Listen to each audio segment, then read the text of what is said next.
자, 앞서 뭐 체면에 대해서 여러 또 뭐 체험을 해보셨지만은, 자, 이 체면은 우리가 살아있는 과정에서 일상적으로 체험하는 그런 트랜스 상태인데, 근데 사람들은 오해를 합니다. 체면은 아주 신비한 느낌일 것이다. 마술적인 모습일 것이다. 내가 지금까지 전혀 경험해보지 않은 새로운 어떤 느낌일 것이다. 이렇게 오해를 합니다. 제가 저한테 상담 오는 분들한테 이렇게 물어보거든요. 체면에 걸리면 어떤 느낌일까요? 지금까지 살아오면서 체면에 얼마나 많이 걸렸을까요? 뭐 이런 질문을 합니다. 그러면 사람들이 이런 이야기해요. 저는 체면에 걸린 적이 한 번도 없어요. 체면에 걸린 적이 한 번도 없다고 이야기를 해요. 근데 사실 우리는 체면 속에 살고 있단 말이에요. 이를테면 아침에 일어났을 때 그 편안한 느낌. 잠은 깨었지만 의식은 있지만 눈을 뜨고 싶지 않은 그 편안한 느낌. 즉 편안한 이완 상태. 이런 건 대표적인 체면이죠. 잠들기 직전에 곧 잠들어 버릴 것 같은 그 편안한 느낌. 뭐 아주 중요한 체면입니다. 자, 이런 편안한 느낌. 소파에 기대어서 뭐 우리가 그냥 뭐 몽상을 하거나 어떤 나만의 상상의 세계에 빠지는 것. 체면이죠. 그래서 언제 편안함을 느꼈느냐 한번 생각해 볼 수 있어요. 지금까지 살아오면서 언제 편안함을 느꼈는가. 편안함을 느낀 적이 한 번도 없었다? 그런 분 없을 겁니다. 편안함 자체가 체면이라면 편안함을 느낀 적이 한 번도 없었다? 말이 안 되죠. 그런데 우리가 체면에 걸린다는 이야기는 뭐냐면 그 편안한 상태로 한번 들어가 보는 겁니다. 지금까지 살아오면서 언제가 가장 편안하셨어요? 그때로 집중해 볼 수 있을까요? 바로 지금 말이죠. 이게 바로 에릭슨 체면에서 체면 유도하는 기본적인 질문법이란 말이에요. 가장 편안한 그 순간 말이죠.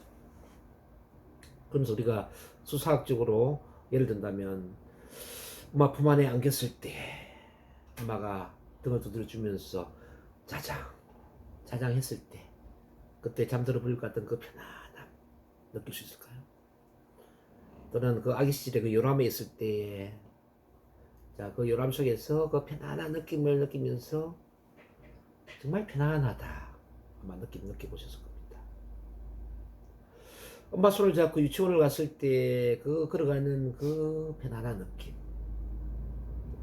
유치원에서 또 선생님이 이런저런 게임을 해주고, 재밌는 이야기를 해주고, 또 노래도 불러주고, 그럴 때도 편안한 느낌을 느껴보실 수도 있을 거예요.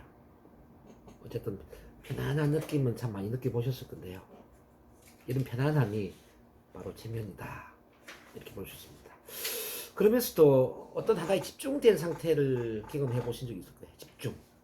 집중 몰입한 상태가 이제 체면이라고 했을 때, 우리는 재밌는 책을 읽거나, 특히 이제 재밌는 어떤 소설책에 빠졌거나, 또 재밌는 영화를 보거나, 재밌는 드라마를 보면서 푹 빠져들었던 그런 경험이 있을 겁니다. 20대에 우리가 사랑하는 사람과 연애를 할 때 어땠나요? 자, 시끄러운 레스토랑 안에 들어갔지만, 시끄러운 커피숍 안에 들어갔지만, 다른 사람들 전혀 눈에 들어오지 않고, 사랑하는 그 한 사람만 눈에 들어오면서 그 한 사람 이야기에 귀를 기울이고 집중했던 그런 경험이 있을 수도 있을 겁니다.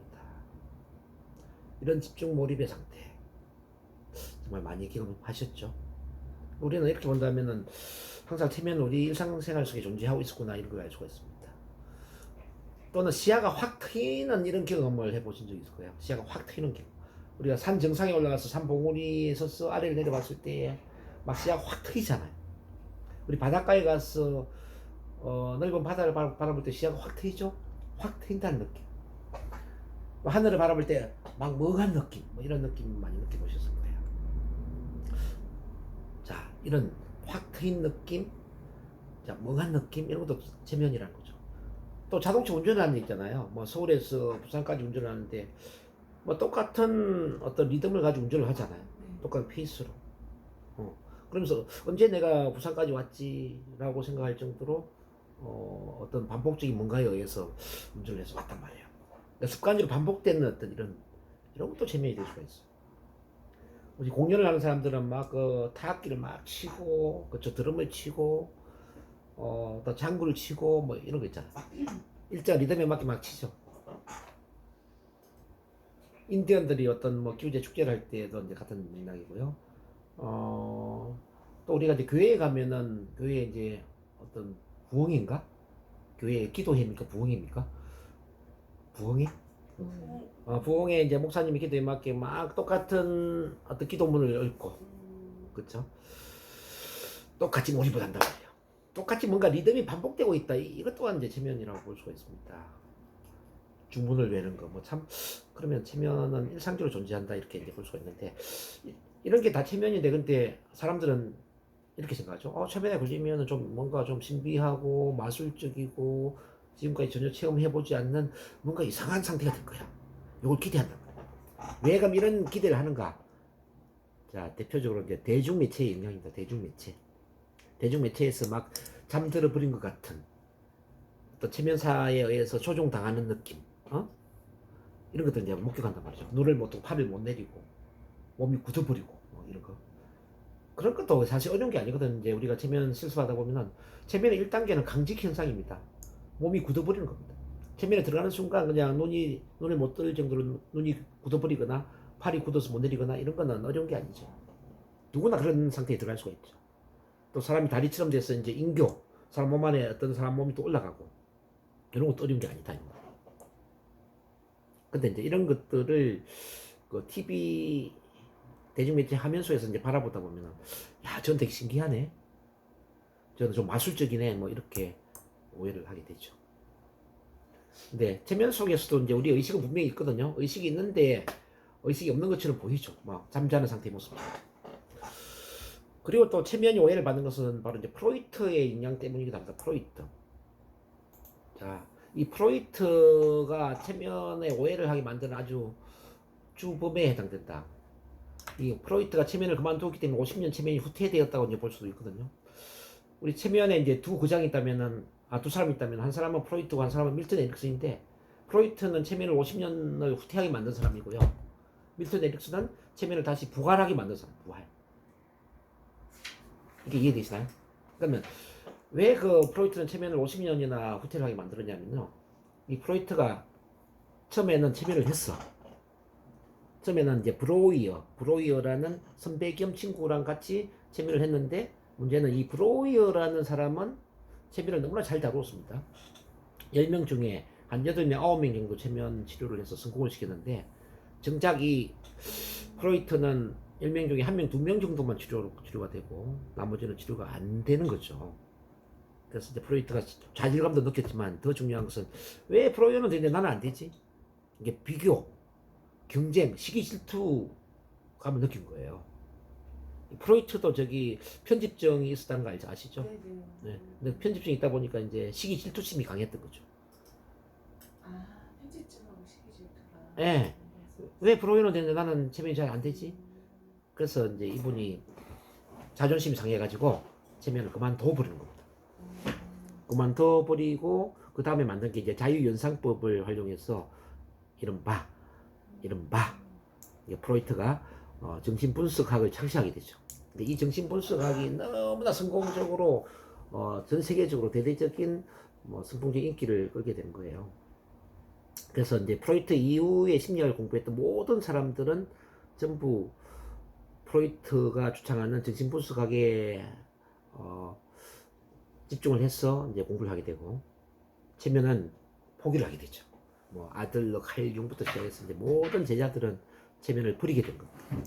이렇게 되면서 50년 체면이 후퇴하는 결과를 만듭니다. 그래서 이제 이 프로이트는 왜 체면을 그만두었나 보니까 그는 체면을 다루는데 좀 기술이 부족했다. 그러니까 he was unskillful, 기술이 부족한 그런 의미죠. 그런 기술이 부족했다. 두 번째는 이제 선배겸 친구인 브로이한테 시기와 질투심을 느꼈다. 세 번째는 이거는 이제 확인된 건 아닌데 이제 그냥 이제 어떤 에피소드에서 나오는 이야기인데요. 어떤 아가씨한테 체면을 걸었는데 그 아가씨가 사생아였어요. 근데 체면 속에서 그 생부가 누구인지를 확인해 보니까 프로이트 그 자신이 생부였다는 거지. 그래서 이제 체면을 그만두었다 이런 이야기도 있습니다. 그리고 이제 이 프로이트는 무의식을 부정적인 쪽으로 해석을 많이 했죠. 본능이 억압된 것, 성충동이 억압이 되고 그 중에서도 이제 어떤 기독교와 관련된 죄책감 등이 억압된 그런 것들이 이제 무의식이라고 했습니다. 그래서 체면을 걸어서 무의식이 들추어지면은 내가 억압하고 있는 그 성충동이나 죄의식이나 기독교 관련된 죄책감 이런 것들이 덜 주어질 것이다. 그래서 나는 체면에 안 걸리고 싶다.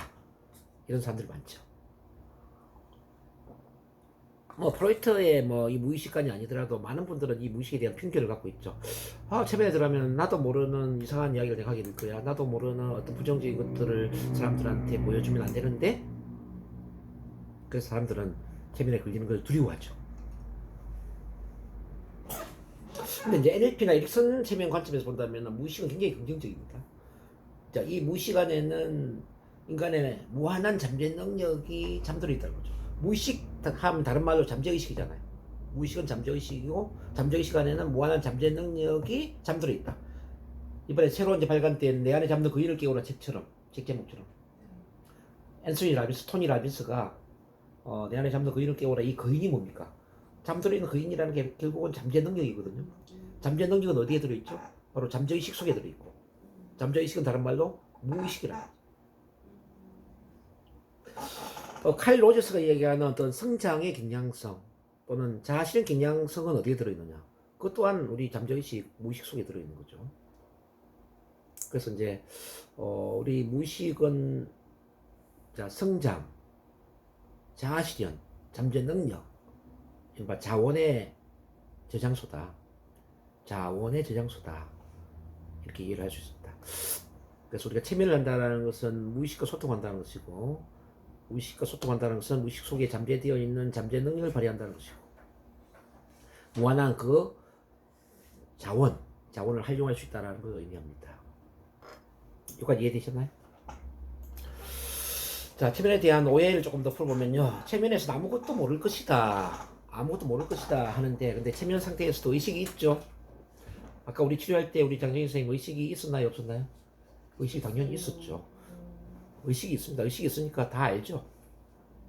체면은 시키는 대로 하는 것이다. 걸렸다? 아닙니다. 의식이 있기 때문에 자신과 뜻이 다를 때는 언제든지 체면에서 깨어날 수가 있습니다. 예를 들어서 체면 걸어가지고 물건을 훔쳐라, 성행위를 하자, 예를 들어서 이런 건 안 맞잖아요. 예를 들어 옛날에 우리 얼굴 없는 미녀라는 영화가 있었거든요. 그때 이제 네, 맞아요. 김혜수가 이제 누구지 정신과 의사가 누군지 모르겠는데, 그렇게 김혜수가 이제 얼굴 없는 미녀가 되어서 이제 정신과 의사한테 복수하는 그런 영화죠. 근데 이제 그 영화를 보면은 이제 정신과 의사인 누구가 이제 김혜수한테 체면을 걸어가지고 환자인데 환자랑 어떤 성행위를 하는 이런 모습이 나와요. 근데 그런 일은 있을 수가 없어요. 근데 몇 년 전에 예. 체면 치료사가 예. 사건 있었던 것 같은데요. 자, 성추행이었나 그냥? 있으니까는 만약에 있었다면은 그 여자가 동의를 했거나 무의식 속에 동의를 했거나 아니면은 저항을 할 수 없는 상황에서 그런 일이 일어날 수가 있어요. 그래서 이제 여러분들이 이제 이걸 이해해야 됩니다. 체면에 걸려서 성행위를 한다든지 이런 거는 맞지 않습니다. 물론 내가 그 사람 좋아해. 그러면 체면 상태가 응할 수는 있겠지. 내가 그 사람 좋아하지도 않는데 내가 마음에서 내키지 않는데 체면 상태에서 암시를 준다고 해서 어떤 체면서와 성행위를 한다, 이거는 말이 되지 않습니다. 네. 그렇게 가면 그렇게 원래는 안 되는 거예요. 그래서 이제 이걸 이제 우려를 없애기 위해서, 이런 부분을 없애기 위해서, 자, 우리 체면 치료 윤리에서 이런 게 있습니다. 체면 치료 윤리에 윤리 강령에 이런 게 있습니다. 이성을 치료할 때는 다른 합성한 사람이 있는 상태에서 이성을 치료를 한다. 그리고 이성을 치료할 때는 동영상 촬영을 한다. 아무도 없을 때 동영상 촬영을 한다고. 이제 모든 치료 상황을 처음부터 끝까지 촬영을 하는 거지. 자, 촬영을 하면은 혹시 체면 상태에서 문제를 일으키는지 없는지를 다 알 수가 있잖아요. 이해되시나요? 아무도 없을 때는 동영상으로 모든 과정을 촬영을 하는 게 기본 원칙이다. 그리고 이제 이성을 치료할 때는 누군가를 합석을 시킨다. 왜냐하면 그런 문제를 없애기 위해서 그런 게 필요하다는 거죠. 저희가 이거를 조금 알고 있으면 너무 좋을 것 같아요, 교수님. 윤리강령이 되게 중요해서 요즘에는 시험에도 굉장히 많이 나오거든요. 네. 그래서 이제 체면을 걸 때 이제 혹시나 체면 상태에서 지금 사람들이 두려워하거든요. 혹시 내가 체면에 걸렸는데 저 상담사 나를 어떻게 하면 어떡하지, 해코지 하면 어떡하지, 그렇게 할 수 있잖아요. 맞아요. 근데 처음 어떤 체면 센터를 방문했는데 나는 잘 알지도 못하는데 근데 예를 들어서 이제 그 사람이 나한테 해코지를 한다면은 내가 저항할 수 있는 힘이 없잖아요. 그래서 이제 그런 걸 위해서 모든 체면 상담 과정을 동영상 촬영해서 그 파일을 나한테 달라고 하든지 아니면 다른 사람이 같이 합석해 있는 상태에서 치료를 받는다든지 이렇게 하는 게 중요한 겁니다. 이제 그런 게 필요하다는 거죠. 이 윤리 강령이 저희가 어디서 확인 가능하나요? 윤리 강령이 어디 있는지는 몰라요. 이제 그게 체면 윤리가 있다라는 걸 저도 알고 있어요. 네. 그런 체면 치료할 때 그런 게 기본 윤리다. 저는 그렇게 제가 공부를 했죠. 그렇게 윤리 강령이 어디 있는지 모르겠습니다. 그럼 뭐 강령은 내가 볼 때는 어디에 없을 것 같아. 왜냐면 뭐 전체 한국에 뭐 체면 치료, 체면 상담 협회가 만들어져 있는 건 아니니까요. 제각기 다 자기만의 그 연구소에서 치료를 하고 있지 않습니까? 이거는 있네요, 교수님. 법 체면 수사관의 윤리 강령. 아, 그러겠나요? 이런 식으로 저희도 체면 치료사의 윤리 강령 이렇게. 우리 이제 교수님 만드시면. 우리 한국 체면 치료 협회에서 그거 만들죠, 뭐. 그거 너무 좋아요. 그거 만들죠. 제가 우리 송광면 총장님께 제가 말씀드려 볼게요. 그 윤리 강령을 만들어서 치료하면 되죠. 그래서 이제 이성을 치료할 때는 다른 사람을 합석을 시키거나 아니면은 동영상을 촬영을 해서 그 파일을 주는 원칙을 가지고 하면은 문제가 없다. 그래서 제가 이제 개인적으로 뭐 여성을 치료할 때는 우리 오경수 상담의사님이 주로 같이 합석을 해요. 여기 이제 제가 치료할 때 뭐 오경수 상담의사님 아시죠? 네. 오늘 빠졌는데 옆에 같이 합석을 하면서 저 치료를 같이 참관하고 또 도움을 주기도 해요. 제가 모시죠. 그러면. 예약이 있으면요? 예약이 되면 시간 되면 오시라고 그러면 그러면 이제 그 치료받는 이제 여성 내담자도 마음이 안정이 되고 편안해지고 또 다른 상담사 옆에 있으니까 그러면 편안한 분위기가 될 수가 있죠. 그리고 이제 뭐 우리처럼 대학원에서 이제 치료하는 경우에는 주로 교육 중에 제가 치료를 많이 하잖아요. 아까도 우리 장정희 선생님 우리 박영보 기사님이 쓸 때 치료를 했기 때문에 뭐 아무 문제가 없지. 이렇게 이제 3명 이상이 있는 상태에서 치료를 하면 아무 문제가 없는 거예요. 무엇이든 다 3명 이상이면 그죠, 나중에 문제 생기면 3명 이상이면 어쨌든 그 체면을 시킨 대로 하는 게 아닙니다. 그래서 자기 윤리나 자기 가치에 맞지 않으면은 체면에 들어가지 않습니다. 그 점을 이해하고 그래서 이걸 잘 이해를 한다면은 체면 분위기를 어떻게 조성할 것인가, 어떤 환경을 만들 것인가를 우리가 생각을 해볼 수 있습니다. 자, 그 다음에 체면은 누구나 한 번에 걸릴 수 있다. 아니에요. 한 번에 안 걸릴 수 있습니다. 자, 왜 그러냐면은 처음에 만나면은 좀 불편하고 어색하고 믿음 신뢰도 잘 안 갈 수가 있잖아요. 그렇지 않아요? 처음 딱 만났는데 우리 믿을 수가 없단 말이에요. 그러면은 그 사람에 대한 믿음 신뢰가 생길 때까지는 마음이 닫혀져 있기 때문에 처음에는 체면에 안 들어갈 수가 있어. 근데 이제 그 처음에는 안 됐지만 두 번, 세 번째 계속 상담하다 보면은 어떻습니까? 처음보다는 두 번째가 더 편안해지고 두 번째보다 세 번째가 더 편안해지죠. 이제 편안해지고 믿고 신뢰할 수 있는 관계가 되면 그때부터는 마음이 열리는 거예요. 그때부터 체면에 잘 들어가는 거죠. 그 체면도 반복적으로 계속 유도를 하다 보면 더 깊은 체면에 들어갑니다. 처음에는 10% 얕은 체면에 들어가다가 뭐 두 번째 유도하면 20%, 뭐 세 번째는 30%. 그래서 반복적인 체면 유도에 의해서 더 깊은 체면에 들어갈 수가 있다. 이 점을 이해를 하시면 됩니다. 어쨌든 한 번에는 안 걸리지만 두 번째, 세 번째 걸릴 수 있다. 어떤 사람 한 번에 잘 걸리죠.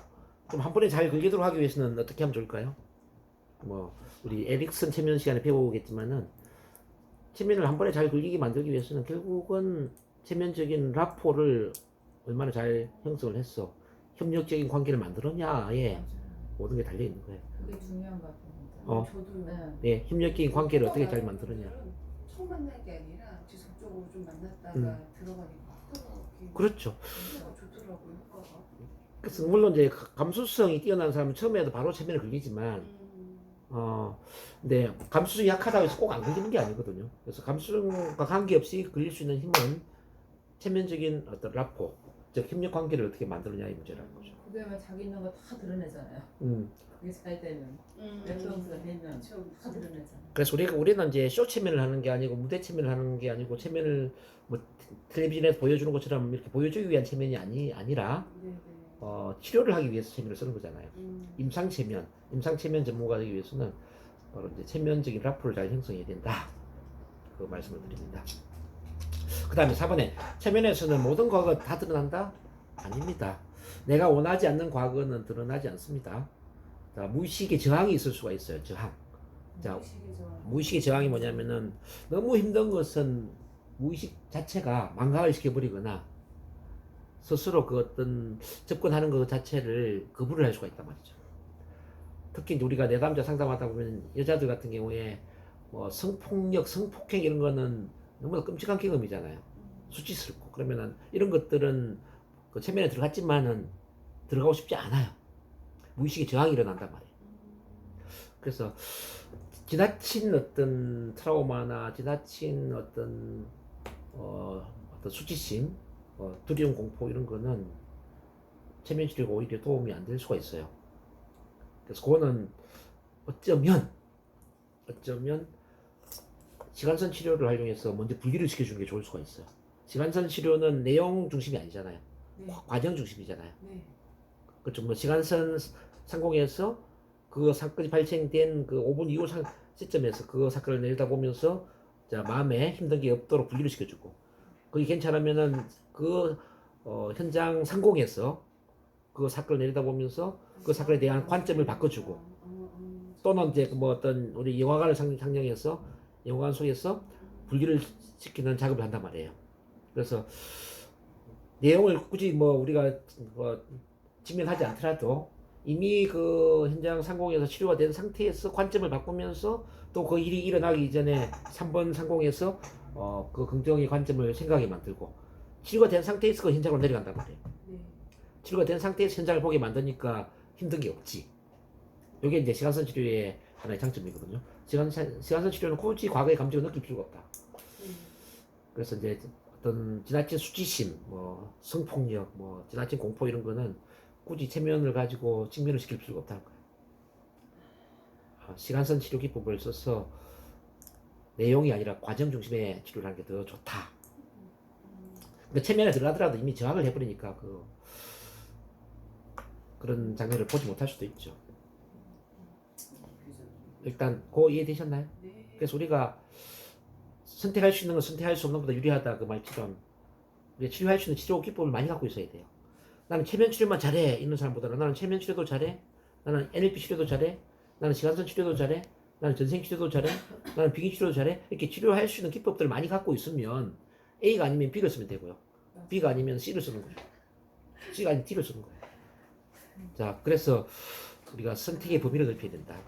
그다음 5번에 보면 이제 체면은 반기독교적이다 이런 이야기 하잖아요.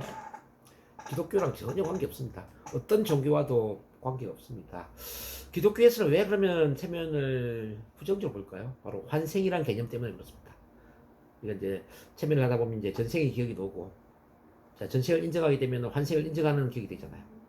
기독교적으로 본다면은 환생을 인정하는 것은 바로 이제 유일한 어떤 하나님에 대한 유일 신에 대한 개념에서 벗어나기 때문에 이제 반대를 하는 거죠.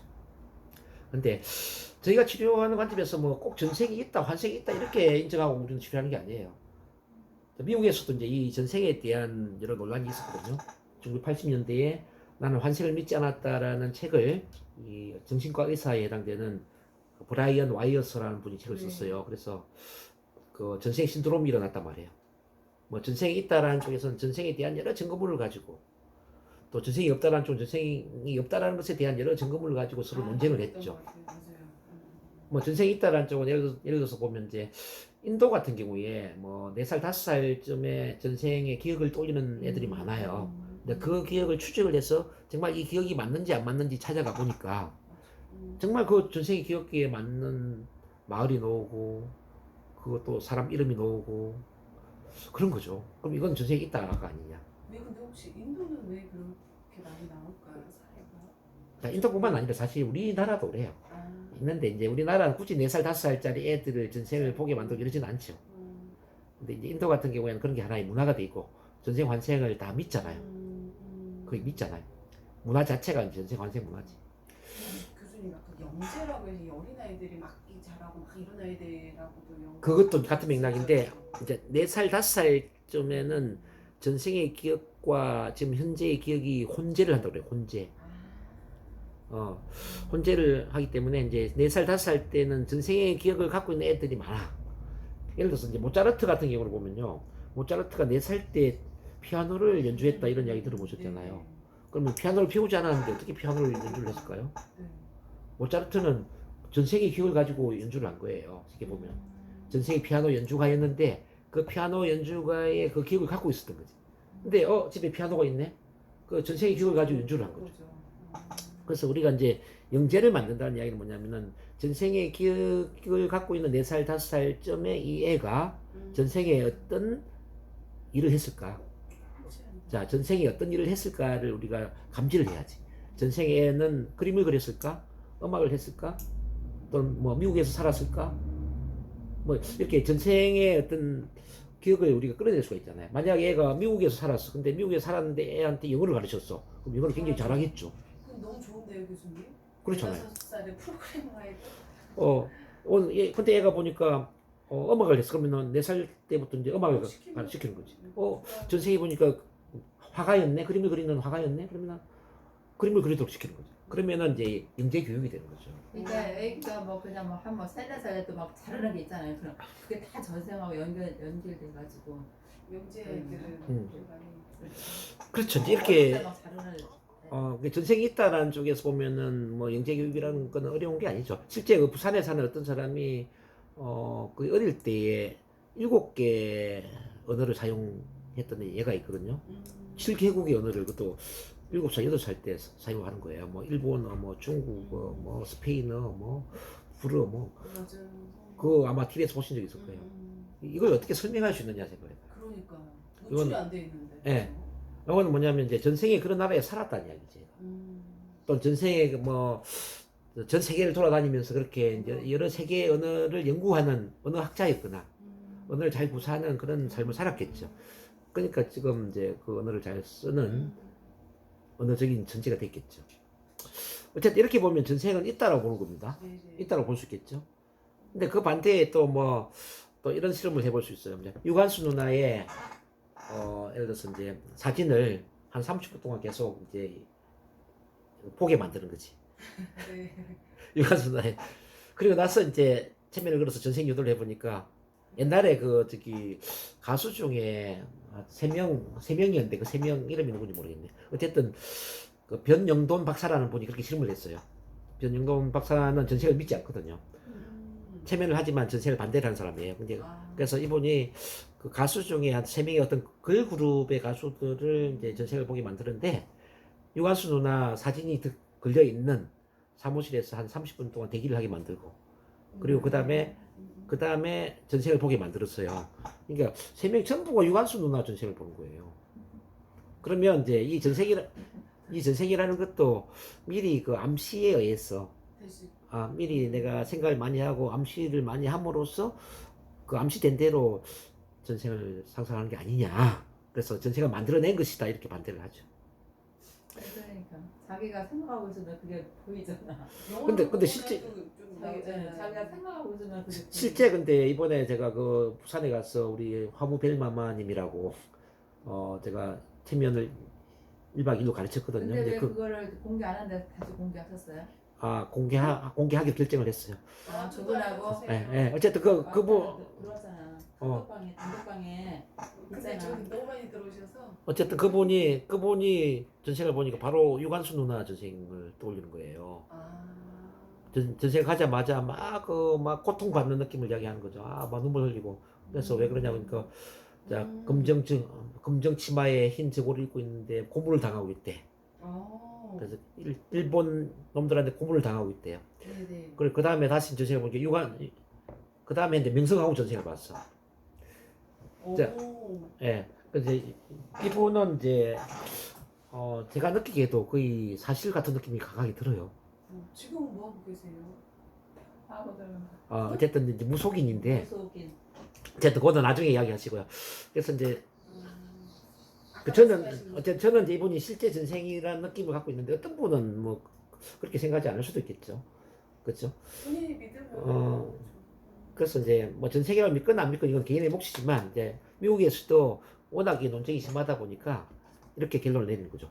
실제 전생이 있느냐 없느냐 이게 뭐 중요하냐. 전생 치료를 해서 현재의 문제가 해결되고 치료 효과를 만들어내는 게 더 중요하지 않겠냐. 그래서 실제 전생이 아닌지 우리가 검증할 수는 없지만 네, 전생 치료는 효과가 있으니까 우리가 전생 치료 차원에서 인정을 하는 걸로 한다. 그렇게 이제 결론이 났고, 우리나라도 그래서 이제 전생 치료 차원에서 지금 뭐 활발하게 연구도 이루어지고요. 뭐 전생 치료 관련된 뭐 일들을 열심히 하는 분들이 많이 있죠. 대표적으로 이제 설기문 박사라든지 김영호 박사라든지 어쨌든 이런 분들은 이제 전생 치료에 있어서 선구자적인 분들이다 이렇게 볼 수가 있습니다. 어쨌든 그 최면은 반기독교적이다 이건 그렇지 않다라는 부분 이걸 좀 같이 이해를 해봤고요. 자, 그 다음에 최면에 대한 일반적인 질문은 넘어갑니다. 앞서 우리 장정인 선생님이 질문했던 5가지 질문에서 거의 대부분 이야기를 한 것 같아요. 네. 최면의 수준과 깊이 여기 참 중요한 내용인데요. 많은 분들이 오해하는 게 뭐냐면요. 많은 분들이 오해하는 게 최면에 깊게 들어가야만 치료가 되는 게 아니냐. 나는 왜 방송에서 보이는 것처럼 그렇게 깊은 최면에 안 들어가죠? 방송에서 봤던 것처럼 그 깊은 최면에 왜 안 들어가죠? 그러면 그 깊은 최면에 안 들어갔기 때문에 치료가 안 되는 거 아니에요? 이렇게 생각합니다. 그렇지 않습니다. 치료를 하는 것은 최면 깊이와 전혀 관계가 없습니다. 자, 아주 얕은 트랜스 상태에서도 치료가 다 됩니다. 쉽게 말하면은 최면 깊이와 치료는 아무 관계가 없다는 뜻입니다. 왜 그러냐면요. 모든 사람은 자기만의 체면에 걸려 있거든요. 모든 사람은 자기만의 체면에 걸린 상태로 살고 있어요. 즉 문제라는 것도 하나의 체면이고요. 내가 어떤 관심을 갖고 있는 것도 하나의 체면이고요. 뭐 내가 어떤 꿈이나 목표, 가치관도 하나의 체면이라는 거죠. 모든 사람은 자기만의 집중 몰입의 포인트가 있어. 그럼 우리의 체면을 건다라는 거는 그 사람만의 집중 몰입 포인트에 맞게 유도를 하는 거잖아요. 자, 예를 들어서 힘들었던 과거의 경험에 집중을 한번 해보겠습니다. 그때로 가세요 할 때 그 힘들었던 경험 자체가 집중 몰입의 포인트잖아요. 네. 그리고 뭐 예를 들어서 우리가 앵커링 요소를 찾아낸다고 했을 때 가장 행복했던 순간은 언제일까요? 가장 행복했던 그 순간에 집중할 수 있을까요? 행복한 순간 이것도 하나의 체면 상태잖아요. 그렇지 않나요? 자, 어떤 장소를 좋아하세요? 자, 바다와 산 중에 어떤 장소가 편안하게 느껴지시죠? 저는 바다요 이렇게 해서 좋아요. 그러면 그 바다에 한번 집중해 볼게요. 과거에 가보았던 바다일 수도 있고 최근에 가보았던 바다일 수도 있고 그것도 아니면 영화나 텔레비전에서 보았던 바다일 수도 있어요. 그때를 한번 집중해 볼게요. 그러면 이게 바다에 집중하는 상태가 바로 체면에 들어간다 이 말입니다. 이해되시나요? 네. 그래서 모든 사람은 자기만의 집중 포인트를 갖고 있기 때문에 그 집중 포인트에 맞게 우리가 유도를 하는 것만 가지고도 체면에 들어가는 거예요. 체면에 들어가는 자체가 이상한 게 아니야. 그냥 편안한 상태에 집중이 되면 체면에 들어가는 겁니다. 그 편안하고 집중된 상태에서 과거의 문제를 떠올리고 문제를 분리를 시키고 또 좋았던 경험을 앵커링 시키고 또 미래를 보게 만들고 뭐 이런 여러 작업, 체면적인 작업을 하는 거죠. 치료적인 작업을 하는 거죠. 그렇게 본다면 체면의 수준과 깊이는 다양성이 있고요. 근데 오직 5에서 15% 정도의 사람들만이 무대 체면의 피험자가 될 수 있습니다. 자, 무대 체면의 피험자라는 것은 권위적인 체면 소개할 때 권위적인 체면 상담사들이 눈을 감으세요. 자, 눈을 못 뜹니다. 팔이 굳어집니다. 팔을 못 내립니다. 몸이 그대로 굳어집니다. 일어설 수 없습니다. 뭐 이렇게 이제 유도를 한단 말이에요. 그런 것에 잘 반응하는 사람이 5에서 15%라는 거죠. 우리 이제 TV에서 보는 것처럼 팔을 못 내립니다 할 때 팔을 못 내리는 사람. 자, 팔이 석고처럼 굳어져 있다고 유도했을 때 자, 팔이 그대로 굳어져 있는 사람. 자, 몸이 쓰러져 있는 상태에서 일어서지 못하는 사람. 이런 다양한 사람들 보죠. 이렇게 바로 체면에 반응하는 사람들은 5에서 15%다. 이렇게 보셔야 되고요. 그다음 65% 정도는 중간 정도의 체면 능력을 갖고 있어요. 중간 정도라는 이야기는 그런 반응을 할 수도 있지만 언제든지 내가 의식을 노력하면 다 깨어나는 거지. 뭐 팔도 내릴 수 있고 눈도 뜰 수 있고. 그렇죠. 의식에 의해서 언제든 깨어날 수 있는 상태. 이게 이제 중간 정도 체면입니다. 근데 앞서도 말씀드렸지만은 체면 치료를 하는 거하고 체면 깊이는 아무 관계 없다. 굳이 그래서 저는 이렇게 이야기 드립니다. 체면에 너무 신경 쓰지 마세요. 체면 자체에 신경을 안 쓰시더라도 체면에 들어갑니다. 체면이라는 단어를 잊어버리세요. 체면 신경 쓰지 말고 그냥 편안해지시면 됩니다. 편안한 기분을 느끼시고 제 이야기에 몰입하면 됩니다. 제 이야기에 집중 몰입할 수 있다면은 치료에는 아무 문제가 없습니다. 체면 잊어버리세요. 오케이? 자, 이렇게 상담을 하는 경우가 많아요. 이제 전생 보는 사람도 마찬가지. 꼭 체면에 들어가야만 전생 보는 거 아니에요. 체면 신경 쓰지 말고 그냥 대화하는 과정에서 좀 편안하게 몸을 이완시키고 자, 기분이 편안해지면서 제 말에 집중하다 보면 체면에 들어가고 전생 보는 거니까 체면 신경 쓰지 마시기 바랍니다. 신경 쓰지 마세요. 체면 전혀 중요하지 않습니다. 이렇게들 하면 뭐 전생 그냥 가죠. 네. 그래서 이제 이게 뭐냐면요, 바로 래퍼, 체면적인 래퍼 중요하다는 거죠. 자, 체면의 깊이가 중요한 게 아니라 내담자와 얼마나 빠르게 믿음 신뢰를 구축하면서 내담자가 내 말을 들을 수 있는 그 편안한 상태를 만들어내느냐, 내 말에 집중할 수 있는 그 편안한 관계를 만드느냐, 협력적인 관계를 만드느냐, 이게 핵심적으로 중요하죠. 자, 체면 감수성에는 개인차가 있습니다. 뭐 성격 관련이 있을 수도 있고요, 또 후천적으로 개발이 될 수도 있고, 나이와 성별에 또 차이가 있을 수도 있습니다. 뭐 나이가 어릴수록 체면에 잘 걸리죠. 어릴수록 감수성이 뛰어나죠. 뭐 초등학생, 중학생, 고등학생일수록 더 체면에 잘 걸립니다. 자, 반대로 나이가 60대, 70대 더 많이 나이가 들어갈수록 체면에 잘 걸리죠. 남자보다 여자가 더 잘 걸릴 수가 있고요. 왜냐면 좀 더 순수하고 또 어떤 감수성이 풍부할수록 체면에 잘 들어가는 겁니다. 그리고 이 자기 체면도 하나의 능력이라고 볼 수 있어요. 능력이라는 이야기는 어떤 소질, 기술이 결합이 되는 건데, 기술이라는 것은 체면에 대한 어떤 마음의 태도, 그리고 체면에 대한 어떤 지식, 그리고 연습을 얼마나 많이 하느냐에 따라서 기술이 개발되겠죠. 자, 체면의 종류에는 이런 여러 가지가 있습니다. 뭐 무대 체면도 있고요, 교육 체면도 있고, 임상 체면도 있습니다. 무대 체면 흥행 목적을 하고, 교육 체면은 어떤 자율 훈련, 자기 체면, 우리가 이제 교육 체면의 관점에서 체면을 본다면은 체면이 아주 유용하죠. 그래서 자기 체면을 통해서 미래의 꿈이나 목표를 이미지 트레이닝하고, 또 어떤 목표 자기 확언을 자기 암시하면서 끌어당김의 법칙을 적용시키는 겁니다.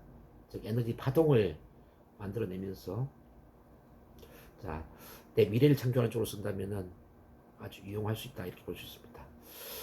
그리고 이제 임상 체면에 있어서 우리가 이제 심리 치료를 할 때 이 체면이 아주 중요한데, 이거는 전통적 체면도 잘 써야 되고요, 비전통적 체면, 이른바 에릭슨 체면도 잘 활용을 해야 된다는 거예요. 에릭슨 체면에서 연결되는 NLP를 특히 잘 활용해야 된다. 에릭슨 체면의 연장이 바로 NLP죠. 자, 무대 체면을 다시 정리해본다면, 무대 체면은 흥행과 쇼를 목적으로 한다 그랬고요, 대중에게 체면을 알리는 데 기여하고 체면에 관심과 호기심을 불러일으키는 데는 굉장히 도움을 주지만, 근데 체면에 대한 편견이나 오해를 심어주기가 쉽습니다. 그래서 우리가 이 무대 체면, 쇼 체면을 통해서 오해되는 부분들이 많이 있기 때문에 이 오해를 풀어주면서 체면 치료를 해야 된다는 말씀드립니다. 임상 체면은 임상적 치료 교육을 목적으로 하고 학문적 연구, 실험에 아주 도움이 될 수가 있죠. 주로 의학, 심리학 교육을 비롯한 여러 분야에서 활용됩니다. 자기 체면을 또 응용될 수도 있고요. 넘어갑니다. 이제 타인 체면은 타인에게 적용하는 체면을 말하고, 자기 체면, 자기 스스로에게 적용하는 체면을 말하는데, 근데 모든 체면은 자기 체면이죠. 타인 체면도 내가 허용하기 때문에 체면에 걸리는 거잖아요. 마음을 열기 때문에 체면에 걸리는 거 아닌가요? 타인 체면도 일종의 자기 체면으로 봐야죠. 우리가 이제 그 심리 치료를 한다는 이야기는 내담자와 라포 형성에서 내가 그 사람에게 체면에 들어갈 수 있는 환경을 조성하는 거잖아요. 그렇죠? 환경을 조성하는 것이고, 정작 체면에 들어가서 치료를 하는 것은 내담자 스스로가 치료를 해야 된단 말이에요. 그렇지 않나요? 그러니까 체면에 들어가서 치료를 하는 몫은 내담자에게 있는 것이고, 체면에 잘 들어갈 수 있는 환경을 조성하는 것은 체면 상담사에 있다, 이렇게 볼 수가 있죠.